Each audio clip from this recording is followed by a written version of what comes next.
Dude, real have you heard goblin. about all these layoffs in big tech? Yeah, yeah. It is a crazy time to be part of big tech right now, man. Yeah, dude. Well, I mean, AI is blowing the fuck up, Yeah, it is. and I It think is. that's really where people are looking at the technological revolution, so to speak. Things are changing and they're really evolving, maybe for the better for the consumer, but not for the employee. It's pretty wild, actually. If you look right now, Google just cut 12,000 people.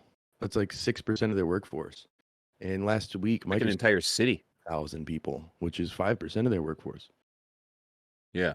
Wild. Scroll down a little bit. I'll read it. NPR.org with the story. Google is the latest tech giant to announce a massive layoff. The company announced on Friday that it is slashing about 12,000 jobs. The company all has already sorry. The company already has notified affected employees in the United States. CEO Sundar Pichai wrote in an email to all Google employees, layoffs will take longer in other countries due to local laws. The job cuts represent about 6% of Google's global workforce. It is not clear how many of those jobs are in the United States. Just to finish, January has been a brutal month for big tech workers. Microsoft announced sweeping layoffs Thursday and is cutting 10,000 jobs, or, as Rob said, 5% of its workforce. Amazon and Salesforce announced layoffs earlier this month. Now, that's wild. Well, Personally, go ahead. I was gonna say they're saying a lot of it was because they overhired during the pandemic because the demand for these things. It's like so all technology everywhere needed more people. Okay, but what timing is it that AI is blowing up more and more to the Mm, public? I hmm mean, you could use Chat GPT as your search engine. Ask it a question. It's going to give you a probably better answer than what you're going to see from an article Yeah. because there's Yeah. no fluff and no advertisements, no nothing. It's just the answer you need. So it really is changing the way people navigate on the internet, let alone how the internet's going to navigate. You know? Yeah. I totally agree, man. Humans at this point are still, I don't want to say slaves, but we're far overworked. We're doing jobs that we don't need to be doing. There's a lot of jobs that humans are doing that robots could be doing, or slash AI slash algorithm slash, there's a number of jobs, in my opinion, that are still being done to, like, anyone working at like a cashier. Cashier's job is so not necessary. You know what I Yeah, mean? unless you're helping Uh, them find stuff, and like that's not a unless you're being cashier's somebody job. who's Yeah. That's not even a cashier yeah. job. So take that person and put them out in the department somewhere so they can go and help people or talk to them and so on and so forth. These kind of jobs, people are thinking, oh, well, robots are going to take over and they're going to take all our jobs and humans are just going to be left to the streets. No, no, well, maybe some humans, but humans are creative animals. For way too long, we've been packed into manufacturing plants and industrial complexes, and we've been forced to work far more than, in my opinion, we should. 8 hour days, 5 days a week is atrocious. It's way too hard on the body. Most of the time, it's more than that. Most people are putting in 10, 12. Some of the nurses in my area put in 16-hour shifts and then are asked to come back the next day. Like, you don't even get to sleep 16 hours. They're working 16 and then sleeping for like 4.5 and then going back to work. And these are people in the healthcare, industry, right? So it's like humans are meant to be creative. We're meant to be inspired. We're supposed to use our imagination. And yeah, there's just some jobs that do need to be done by humans, but generally, no. Humans should be doing things like thinking and creating things, and not fucking putting pieces of things together or cutting meat, or you know what I mean? Let me So play devil's avocado. go for it. I feel like part of it is a larger thing that like humans need to, for one, need to be distracted. We got to be busy. We got to be focused on something because our brains can play against us, especially now with all the mental health issues.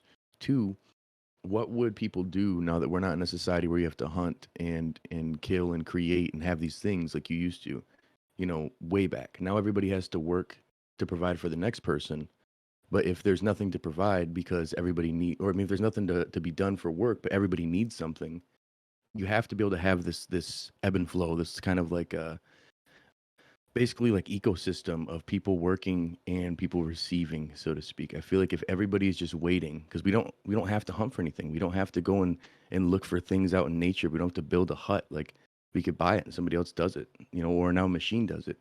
But I feel like humans need to be occupied, and like a body not in motion is a problem. I think more if people stay doing things. The issue is we're all conditioned to we're working so much, so our free time we want to sit and do nothing.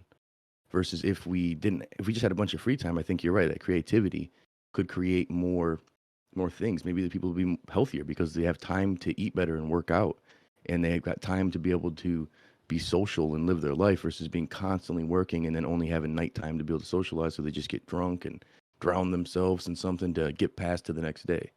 So I think there's a fine balance between the two, but also I think it is modern day slavery where the government wants to keep us busy and distracted.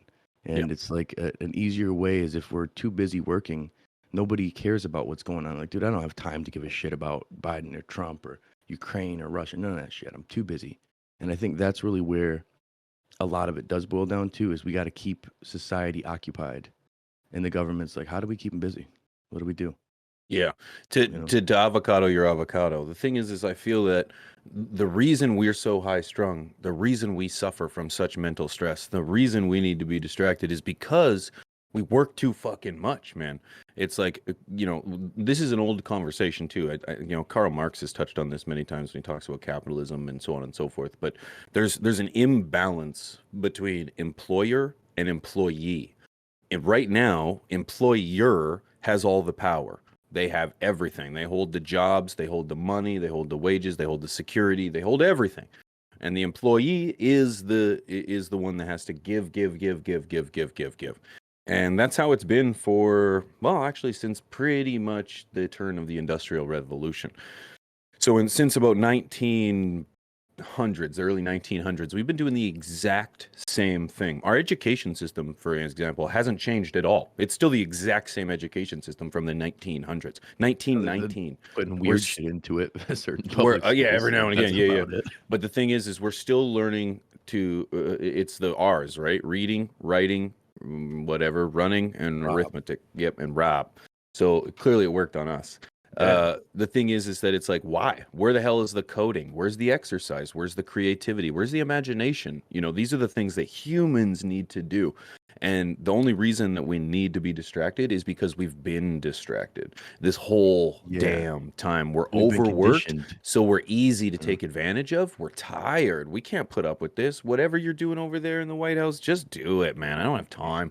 I'm sleeping. I'm slaving away for my family over here, man. I'm trying to make ends meet, barely paying bills. Family's hungry. I'm tired. I don't have time to think about what's going to be the best option to better my life. So, it's like I don't see bad things for when I see massive layoffs in places like Google. I actually think this is a good thing. Of course, it's horrible for those 12,000 people. Or not horrible, man. I got laid off, man. I had lost my Sometimes it's job the during the best thing that's ever pandemic. happened to you, And it man. was the best fucking thing that ever happened to me, man, because it opened my eyes to opportunities that I could feed myself using my own energy. And it was like, wait a second, wait a second. So let the robots take over. Let's do something else, man. Let's find new ways to make money. And that's what we need to teach our kids today is that no, okay, you don't need to be a lawyer, doctor, plumber, you know what I mean? Like there's a million other things that you could do that speak to you, that just fall outside of that conditioned norm, if you will. Well, and there's more and more people who are living like off the grid and a sustainable lifestyle too, that you don't have to have a traditional income for. Like you need to have some money to get started, so to speak, to be able to buy the property, but then you could live off the land type of stuff. There is people who do that. So it's Mhm. like there's a lot of opportunities now in today's world with being able to educate yourself through the internet, through things like Google. So you don't have to be stuck in that rut and in the rat wheel and this bullshit that there is. Like I constantly preach, like if you have an idea and you think you can do something, Run with it, try to baby. fucking do it. Try That's it. it. You're You got to talking be to able to two guys make who money first, but managed to figure out how to make a career smoking weed on the internet, man. You take know care what I of our mean? Like family and everything, man. So this. I don't care whether what are you? What's your hobby? This is the easiest thing to figure out. It's like you just lost your job. I don't believe the 12,000 people from Google are rich. There ain't no way Google's paying their 12,000 low level employees anything good. Let's be real. You don't get to the top of the food chain being very equitable to your employees. I know some employees get to be in those huge warehouses with weird chairs and nap time and shit, but not all 50,000. No, no, no. But so needless to say, it's like those 12,000 people, you got to ask yourself, What's your hobby? What's your hobby? What do you really enjoy doing? Is it Yeah. time with your kids? Do you love your dogs? Do you like going to play volleyball? Do you enjoy knitting? Do you watch television? Then figure out how can you monetize that? How do you Well, monetize that? and There's then know ways that to whatever do that it. is, you're probably not gonna make money on the direct thing, No, of course. No, you of know, course but not. something Not right away. related to it, you That's know? right. That's right. I don't actually make money just smoking weed on the internet or growing weed. You know what I mean? I Yeah. had to make videos about it, and then I had to educate other people about it. Then I had to provide a service, and then so on and so forth. And then you learn how to monetize your game, your hustle. And that's what AI is going to allow us to do. Forget about these traditional jobs, man. You don't need to work at a conveyor belt. You don't need someone to stock shelves. You don't need some like these are robot jobs. Give it to Well, them. especially when you're looking at, like, not all these people are making, you know, 250,000 plus. If you're bringing in hourly No. wage or you're bringing in under $100,000 a year, there's ways. If you break it down to a daily amount, you need to make under $300 a day. That sounds crazy, but there's so many people in the world. Your local town does not give a fuck about you. Expand outside of there. Utilize things like Google and AI and all this stuff that people are looking at as an issue when it really could be, you know, an advantage for people. That's what I'm Yeah. thinking. Yeah. Yeah. Always want to know what you guys think, though. From this story to the ones in between to anything at the end or the beginning, we really want to hear what you think. Are you excited about AI? Is it something you're a little weary of? I want to hear. I get it. I remember actually studying some of this in my philosophy classes. So, yeah, it's crazy to see it actually taking over.